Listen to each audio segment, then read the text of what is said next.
बिस्मिल्लाहिर्रहमानिर्रहीम। नाज़रीन, हम आपको खुशामदीद कहते हैं। गिलियात में आज दूसरे दिन मुसलसल बारिश हो रही है और बारिश की वजह से सर्दी की शिद्दत में इजाफ़ा हो गया। इस वक्त हम बाड़े गली में मौजूद हैं। यहाँ पर सर्दी की शिद्दत में इतना इजाफ़ा हुआ है कि लोगों ने हीटर निकाल लिया है। इस वक्त आप देख सकते हैं कि हीटर जल रहा है।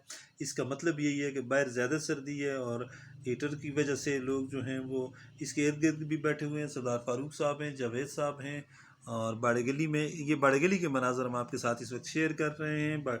आज दूसरा दिन है। फोरकास्ट यही है, पेशन गोई यही है कि आने वाले 2-3 दिनों में भी बारिशें हो सकती हैं, होंगी, और जिससे बज़ाहिर ऐसा लग रहा है कि सर्दी की शिद्दत मज़ीद बढ़ेगी। आज गलियात की सड़कें वीरान, सुनसान और स्याह ना होने के बराबर हैं, बल्कि बिल्कुल स्याह नहीं हैं।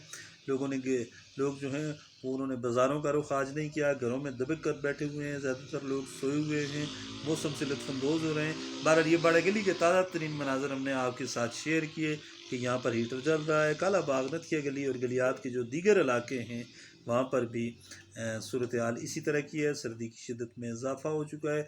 लोगों ने चादरें निकाल ली हैं, स्वेटर निकाले हुए हैं, कोट निकाले हुए हैं। ये देख सकते हैं कि सरदार फारूक साहब ने भी जो है वो कोट पहना हुआ है, और बाकी लोग जितने भी आज बाज़ार में हैं या बाज़ारों में आए वो स्वेटर या उन्होंने कोट पहने हुए हैं। बहरहाल अपना ख्याल रखें। इन दिनों अगर आप गलियात आना आपका प्रोग्राम है तो आप मौसम ठीक होने तक इंतज़ार करें। खुश रहें, आबाद रहें। हमारी वीडियोज़ को ज़्यादा से ज़्यादा शेयर किया करें।